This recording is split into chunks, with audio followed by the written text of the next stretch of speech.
Next question is from Michael M247365.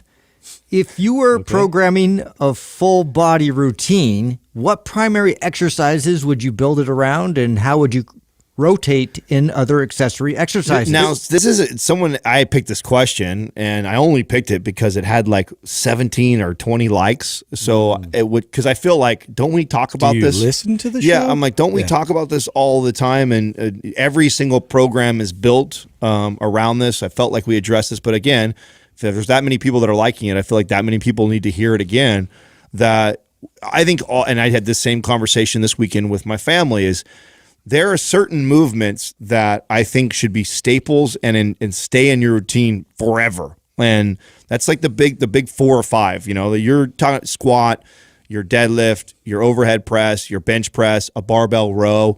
Like those 5 movements, I don't think ever should leave your routine. I mean, there's so much that you can do with manipulating tempo and rep ranges and rest periods that you can still make it feel novel, but it's so complex and it gives you such a big bang for your buck that it should remain in there. And then all the other little things is what we're rotating every 4 to 6 weeks. And I'll add a few exercises to that. I think a pull-up and a dip belong in that. I think a windmill belongs in that because it's a type of rotation. I think some type of a split stance, lower body exercise like a lunge belongs in that. And I do think some kind of a lateral movement probably belongs in that, whether you're doing a sled pull and you're walking sideways or you're doing like a lateral lunge or a Cossack squat, probably belongs in there.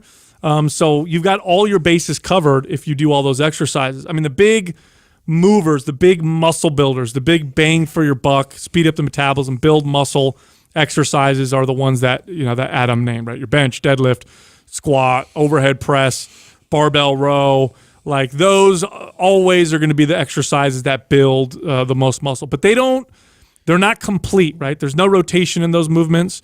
There's no unilateral in there. That's where, you know, if you follow the RGB, like so the red, green, and black. MAPS anabolic, MAPS performance, MAPS aesthetic. You got all of it. You hit all of that. Yeah. And that's the, you know, I remember when that was the point of it all. Right. I remember when we first wrote performance that it didn't sell as well as black and red did when we first launched, but I can't make the case enough for why that belongs in the rotation because of what Sal is talking about right now.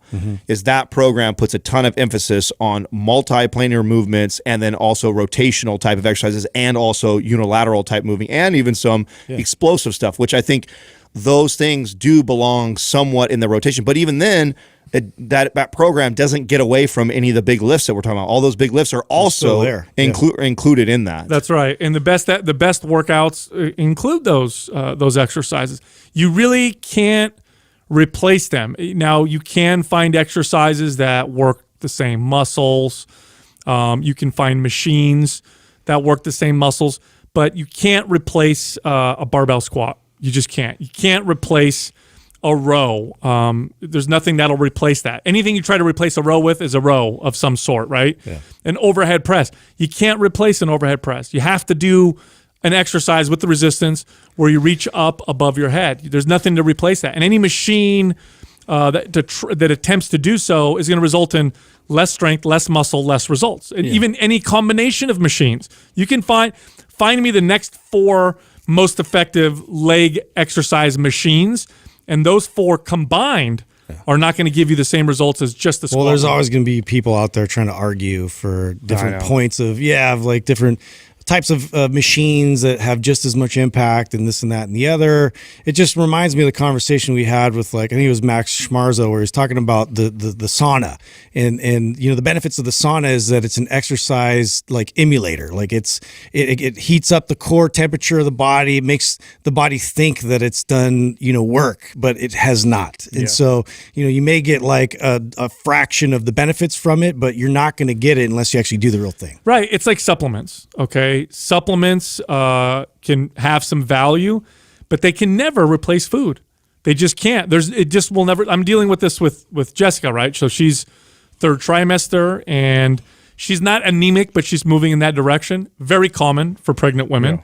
So the doctor's like, let me recommend some iron pills for you. And I mean, it's the the gentle iron and all that stuff. And You're like, let's eat some steak. But well, it's not absorbing as much. She has to take more of it to get the same impact. Plus, iron supplements cause their own side effects like constipation. They can cause other issues.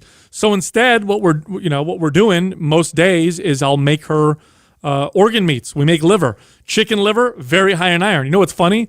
She needs less iron from chicken liver to get her iron to stabilize or go up than she does from an iron pill. Like she needs twice as much iron in an iron pill to get her iron levels to respond, like half as much iron from food, not to mention all the other nutrients and stuff like that. So think of those core exercises like we just talked about as whole foods, and everything else is a supplement. Well, really, that's the comparison. And a lot of that is why, aside from why they're so great, and back to Justin, because I want to make sure we drill this home, because there is a camp of smart coaches too. A lot of good, they're good coaches that are out there that are, touting other movements besides the squat and the deadlift and telling people like this one activates just as much muscle and you can build just as much quads. And that's very appealing to people that, look at the squat and deadlift and they're intimidated by it, or they have a hard time with it. And they hear like, oh, this great intelligent coach that's saying, you could do a hack squat and build as much muscle as a barbell squat. But part of what makes those movements so great is the fucking learning curve.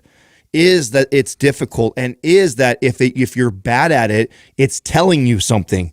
It's telling you that you've got breakdown somewhere, that you've got areas that you need to work on, whether it be a mobility or an imbalance somewhere that you need to address. And a good goal for everybody should be, even if you can't do those movements, is to get to the place where you can do those movements. That's what makes them so valuable. Anybody can get in a hack squat. Anybody can get in there, slide in their shoulders underneath the machine, unlatch it, and drop down and go back up. Anybody can do that. But what it's hard about something like that is it doesn't show the breakdown. It doesn't expose you. It doesn't have a massive learning curve. It's very easy just to get in and start doing it. And that's what the appeal for so many people is, what can I do besides those movements that gives me as much muscle or burns as much calories? And it's like, no, that's the wrong reason to avoid those movements. Do those movements. If you're not good at those movements, figure out how to get good at those movements, and you'll get so much bang for your buck. Who's been who has been on the receiving end of that type of incorrect or inaccurate information the worst? Women. Women's workout programs we're starting to see some changes now, partially because CrossFit popularized these exercises generally, but also for women, and partially I think because women obviously are smart and are realizing if I follow the workout that doesn't say specifically for women, I'll probably get better results. But they've been on the receiving end of this bullshit for so long, where you look at these workouts that are designed for women and there isn't a single deadlift, a single barbell squat, or a single barbell overhead press or barbell row. And it's like, that is terrible. That's so dumb. You're totally missing out. It's going to you're just going to get to your goals way slower, or maybe never at all. Right.